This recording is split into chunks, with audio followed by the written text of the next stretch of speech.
गई है। बस भैरव बस। अरे मुझे समझ में नहीं आता है क्या, तेरी नजर कहां पर है? जायदाद का हिस्सा नहीं करना चाहता तू, सब कुछ अपने नाम कर लेना चाहता है। अगर मेरा ब्याह करा देगा तो तेरी मंशा कैसे पूरी होगी?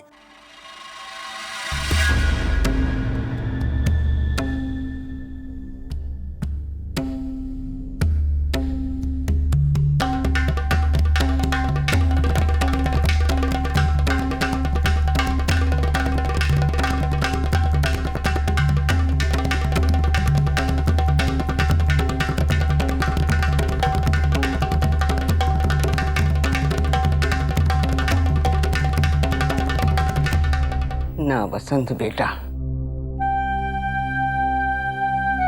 ऐसी कड़वी बातें ना निकाल अपनी जुबान से।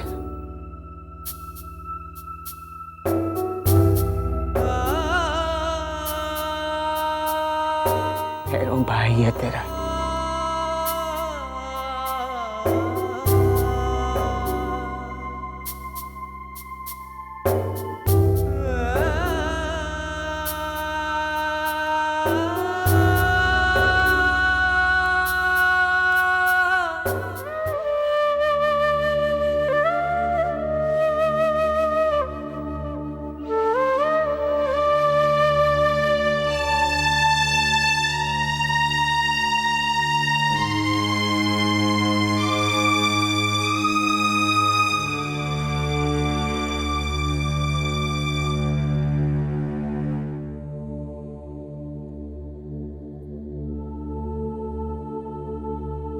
चाय लाऊं आपके लिए?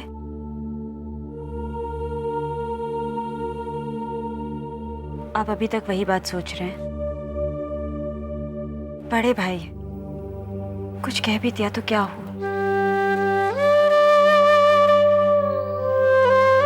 सपना की माँ, मैंने आज तक भाईसा की किसी बात का बुरा नहीं माना है, लेकिन उनका ये कहना कि जायदाद की वजह से मैं नहीं चाहता हूं कि उनका घर बसे, ये बात उन्होंने पहली बार नहीं की है बल्कि दूसरी बार कही है। इससे पहले भी जब जमुना भाभी की तबीयत बिगड़ी और हम उन्हें अस्पताल ले जाना चाहते थे, तब भी उन्होंने मुझसे यही कहा था कि मैं नहीं चाहता हूं कि उनकी कोई औलाद हो। इसका मतलब ये हुआ कि ये बात उनके मन में घर कर गई है कि उनका छोटा भाई उनकी जायदाद हथियाना चाहता है। लेकिन सुमित्रा, वो ऐसा सोच भी कैसे सकते हैं?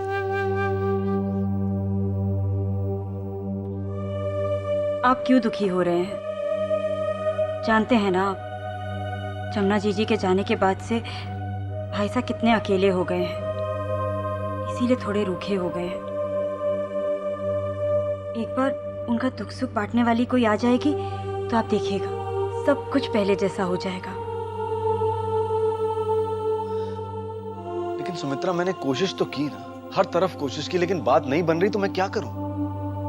मेरी मानिए तो इस मामले में मासा से अकेले में बात कीजिए। भाईसा के सामने कुछ भी कहना ठीक नहीं है। मासा भी तो उन्हीं का साथ दे रही है ना। मगर जब भाईसा ने आपसे वो सब कहा तो मासा उन पर भी तो नाराज हुई थी कि अपने भाई से कैसे बात कर रहा है। मेरी मानिए तो एक बार कोशिश तो करके देखिए। ठीक है, अगर तू कहती है तो मैं मासा से बात करूंगा।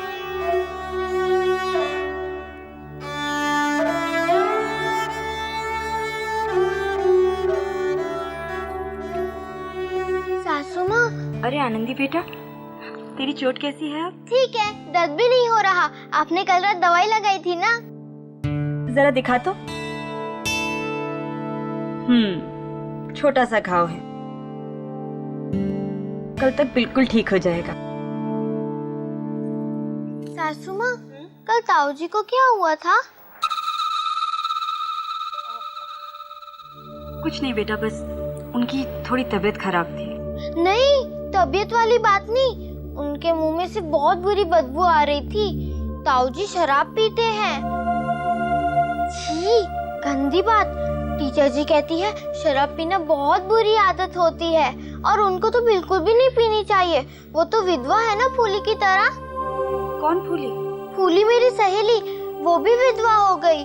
ताऊ जी को तो रंग बिरंगे कपड़े भी नहीं पहनने चाहिए, फूली भी नहीं पहनती। पता है, फूली को रंग बिरंगी चूड़ियां बहुत अच्छी लगती है, लेकिन उन लोगों ने सारी तोड़ दी, मैंने देखा है। सासू माँ, अगर ताऊजी रंग बिरंगे कपड़े पहन सकते हैं तो फूली क्यों नहीं पहन सकती? सीधी सी बात है बेटा। नवरात्रों में दुर्गा माँ की पूजा की जाती है, शिवरात्रि पर शिव जी को पूजा जाता है, दिवाली में लक्ष्मी गणेश की पूजा करते हैं और जन्माष्टमी में श्री कृष्ण भगवान की पूजा होती है ना बेटा? जैसे एक त्योहार में हम देवी की पूजा करते हैं और दूसरे में देवता की पूजा करते हैं, बिल्कुल वैसे ही कुछ रीत हैं जो सिर्फ औरतों और लड़कियों के लिए बनी है और कुछ सिर्फ मर्दों के लिए, समझी? अच्छा सासू माँ, जिन छोरियों का ब्याह हो गया उनके लिए क्या रीत है? जिन छोरियों का ब्याह हो गया उन्हें अपने बीन की बहुत सेवा करनी चाहिए, घर की रसोई संभालनी चाहिए, अपने बीन को समय पर खाना देना चाहिए और अपने बीन की हर बात माननी चाहिए, क्योंकि एक बींदनी का असली श्रृंगार उसका बींद ही होता है। सजना संवरना, सिंदूर लगाना, गहने पहनना सब कुछ अपने घर वाले की वजह से होता है। इसलिए जिसका बींद इस दुनिया से चला जाता है उस बींदनी का जीवन बेकार हो जाता है, सारी खुशियों से दूर हो जाती है बेचारी। उसे अपना पूरा जीवन साधारण और बेरंग कपड़े पहनकर गुजारना पड़ता है और सादा खाना खाकर काटना पड़ता है। और जिन छोरों का ब्याह हो गया उन्हें क्या क्या करना चाहिए? जिन छोरों का ब्याह हो गया उन्हें भी अपनी बींदनी का ख्याल रखना चाहिए। एक अच्छा बींद वही होता है जो अपनी बींदनी को बहुत प्यार करता है और नए नए उपहार लाकर देता है, जैसे ओढ़नी, बिंदिया, घघरा, चूड़ियाँ और खाने की चीज भी। जगदीश भी मेरे लिए जलेबी लाया था। अच्छा, इसका मतलब ये हुआ कि जगदीश एक बहुत अच्छा बींद है और बहुत चाहता है तुझे। बहुत भाग्यवान है रे तू आनंदी। सच्ची सासू माँ? साची मेरी लाडो।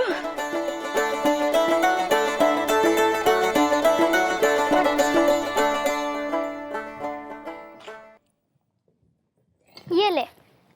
तू माँ का है, वही मुझे रोज तैयार करती है स्कूल के लिए। सासू माँ ने मुझे सिखाया है कि हर बींदनी को अपने बींद के लिए क्या क्या करना चाहिए। अब से तेरा सारा काम मैं करूँगी, तू जो कहेगा वो सब। लेकिन माँ तो बापू के लिए कितना काम करती है, खाना बनाती हैं, खाना खिलाती हैं, कपड़े साफ करती हैं, इस्त्री करके तैयार करती हैं, और जब भी बापू बाहर से आते हैं हाथ पाँव धुलाती हैं और फिर हाथ पाँव धुलाने के बाद पानी भी पिलाते हैं और रात के सोते टाइम उनके पैर भी दबाती हैं। क्या तू ये सब कर पाएगी? हाँ करूँगी। और मेरा होमवर्क भी करेगी?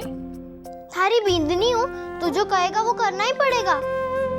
तो ठीक है, जल्दी से मेरा बस्ता तैयार कर दे और टिफिन भी लेकर आ।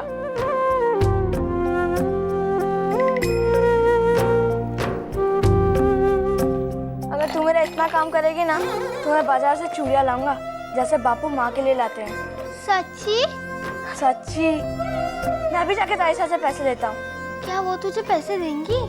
क्यों नहीं देंगी, मैं उनका इकलौता पोता हूँ, बहुत प्यार करती है मुझे। इकलौती तो मैं भी हूँ, वो मुझे प्यार क्यों नहीं करती? अरे चल ना ताईसा के पास, अरे चल ना। ना सुगना, थारे कोई कौड़ी ना मिलेगी। पहले बता क्या करेगी पैसे का? दादी साहब, वो फेरी वाला है ना, शहर से बहुत रंग बिरंगी और सुंदर सुंदर ओढ़नियाँ लेकर आया है, बस वही ओढ़नी चाहिए दादी साहब। ओढ़नी चाहिए? दादी साहब पैसा दे दो ना। दादी साहब, पैसा अलमारी में क्यों रख रही हैं, दे दो ना। अरे फिजूल खर्चे के लिए पैसे ना है हमारे पास। ओढ़नी बोढ़नी लेनी है तो अपने सासरे में लेना। एक ओढ़नी बस दादी साहब। नहीं, ना तो सासरे जाने देते और ना किसी चीज के लिए पैसे देते।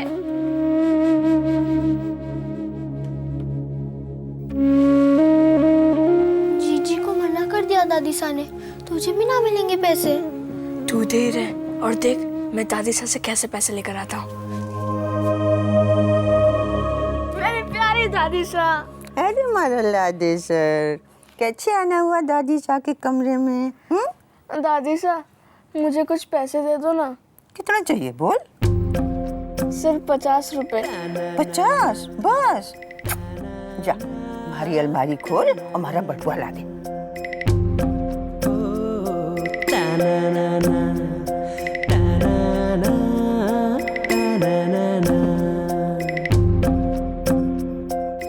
जेल ले, 100 रख ले। सा,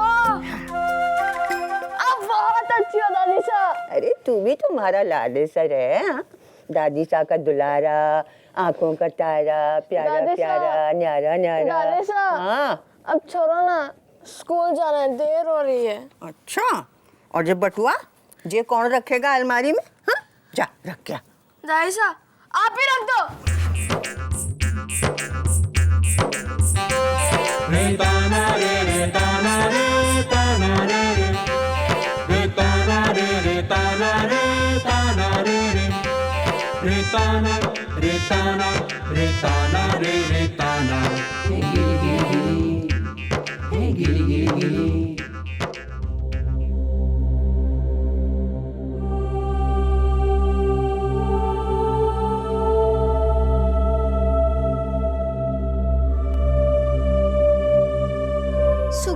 सुगना जीजी, जानती हो दादी सा ने जगदीशिया को 100 रुपए दिए, जबकि उसने सिर्फ 50 मांगे, और आपको 1 रुपये भी नहीं दी। क्यों?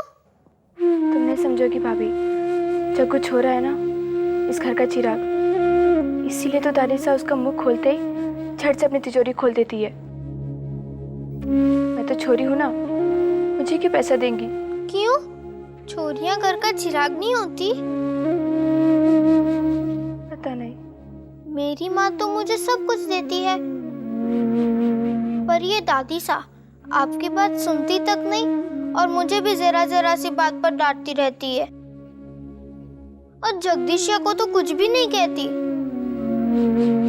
छोरियों के साथ ऐसा ही होता है। क्यों जीजी? छोरियों के साथ ऐसा क्यों होता है?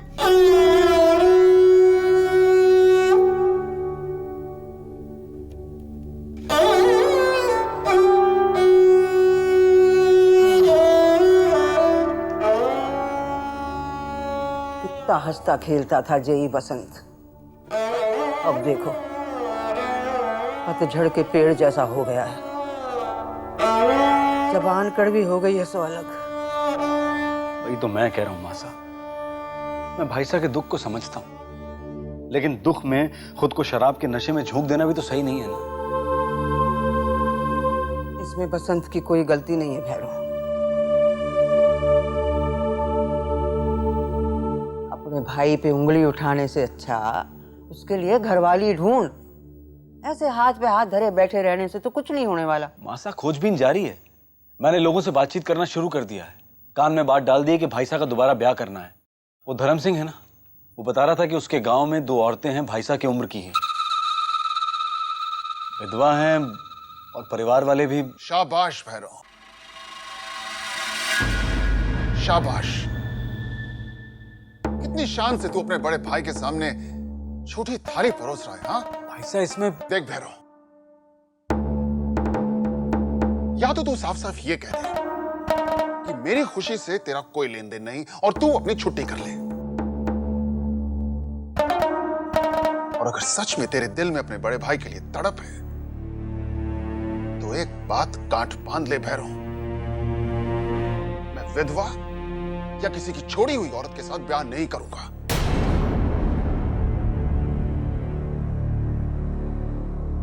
तुम्हारी छोरी चाहिए मुझे, समझा?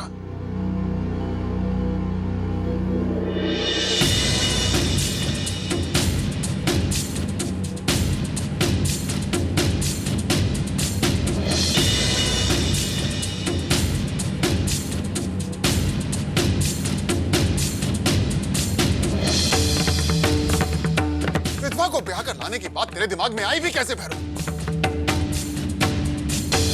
क्या घसाई करवाएगा सबके सामने तू मेरी? भाई साहब मैं आपकी जग हसाई क्यों चाहूंगा? आपका सर झुकाकर क्या मेरा सर ऊंचा हो सकता है? आप मुझसे अलग हो जो मैं। लग तो ऐसा ही रहा है भैरव, लग तो ऐसा ही रहा है, वरना तो ऐसी बात नहीं करता। भाई साहब देखो, आप तसल्ली से शांति से मेरी बात समझने की कोशिश करो। भाई साहब जैसी लड़की आप अपने लिए चाहते हैं वैसी लड़की हमारी बिरादरी में मिलना मुश्किल है, संभव नहीं है। मैं भी तो सुनूं, क्यों नहीं है? मासा हमारे यहाँ 10-12 साल से ज्यादा कोई लड़की को अपने घर में रखता नहीं है, तो हमें ऐसी बिन ब्याही लड़की कहां से मिलेगी जो हर तरह से भाई साहब के लायक हो? थोड़ा समझौता तो करना ही पड़ेगा ना। समझौता तो वो करें जिनके कोई हैसियत नहीं होती। हमारे कने तो नाम भी है, धन भी है, हम क्यों करें समझौता? मासा, बात नाम और धन की नहीं है, बात है भाईसा के लिए अच्छी, गुणी और कुशल लड़की की। तू कह रहा है कि हमारे बसंत को कोई अपनी गुणी छोरी नहीं देगा? अरे इस घर से रिश्ता जोड़ने के लिए तो सर के बल चलते आएंगे छोरी वाले। मासा, आपकी बात बिल्कुल सही है, पर तू साफ साफ बोल ना भैरव, ये लाग लपेट बहुत हो गया। बोल ना।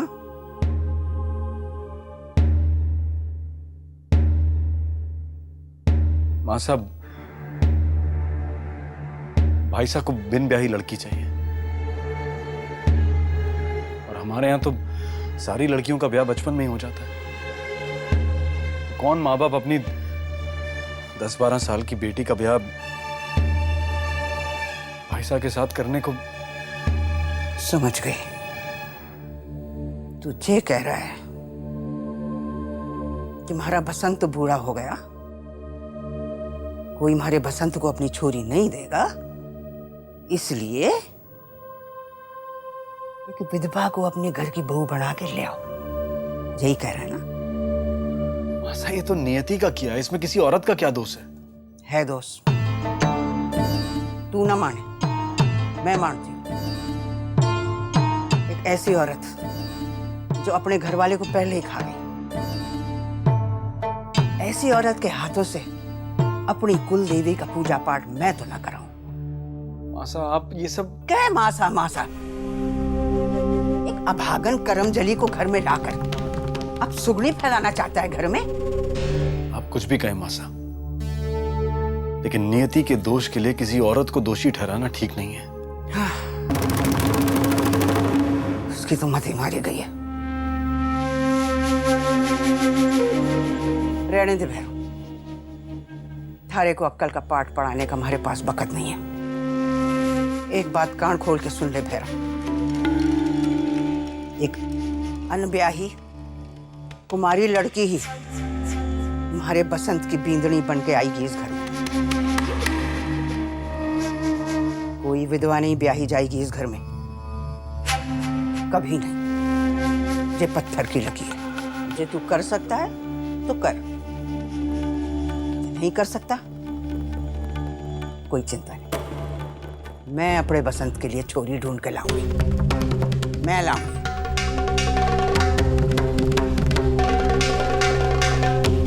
चल बसंत।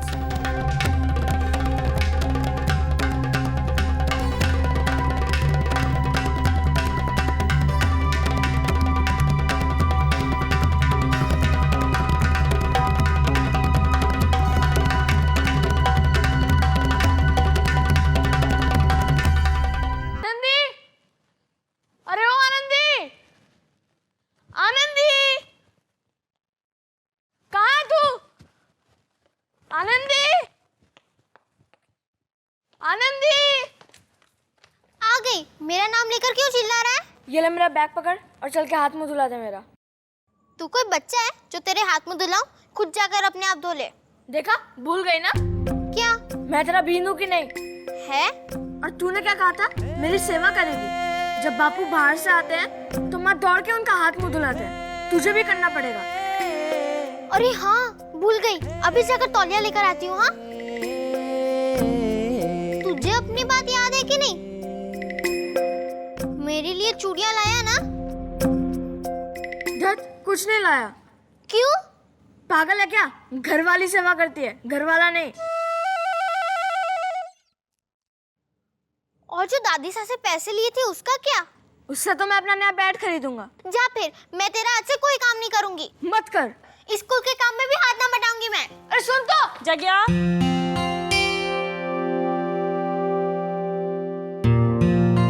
क्या हो रहा है रे बींद और बींदनी के बीच? बहुत नखरे है इस चुईया के माँ। देखा कैसे रूठ के चली गई। अब फिर से मनाना पड़ेगा, वरना मेरा काम कौन करेगा? चलो अच्छा है, कम से कम मेरे छोरे को अपनी बिंदनी की कीमत तो पता चली।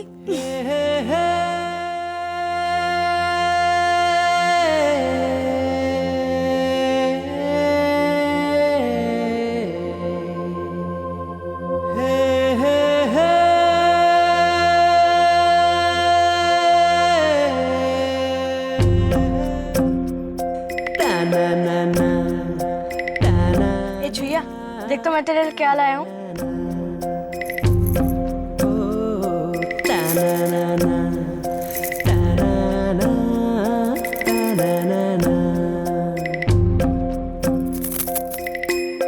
चूड़ियां मेरे लिए। अभी क्यों कूद रही है? अभी तो बहुत नखरे दिखा रही थी। मेरा कोई काम नहीं करेगी, मेरा होमवर्क भी नहीं करेगी। फिर अरे गलती हो गई, माफी कर दे। कितनी प्यारी चूड़ियां हैं, इतनी सुंदर चूड़ियां तो मैंने कभी नहीं देखी। लेकर कौन आया है? अगर चाहिए तो ले ले। अरे भाग मत, देना मुझे चूड़ियां। चूड़ियां देना जग्गिया, देना चूड़ियां। जग्गिया देना, देना चूड़ियां। जग्गिया देना, देना। अब और कितना भगाएगा जग्गिया? क्यों थक गई? देना चूड़ियां, लेना, लेना। संभाल के जगिया।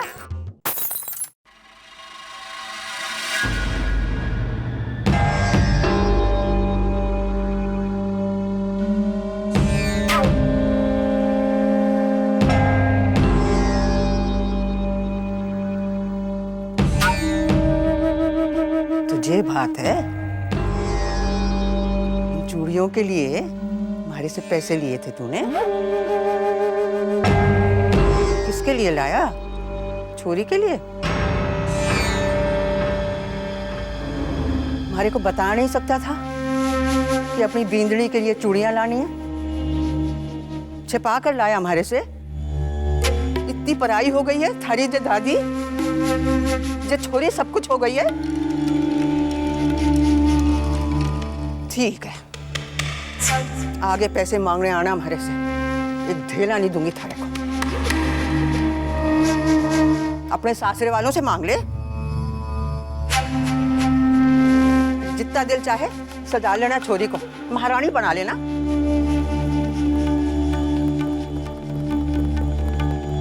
सब अपनी अपनी चला रहे हैं घर में, हमारी तो साथ ही ना रही।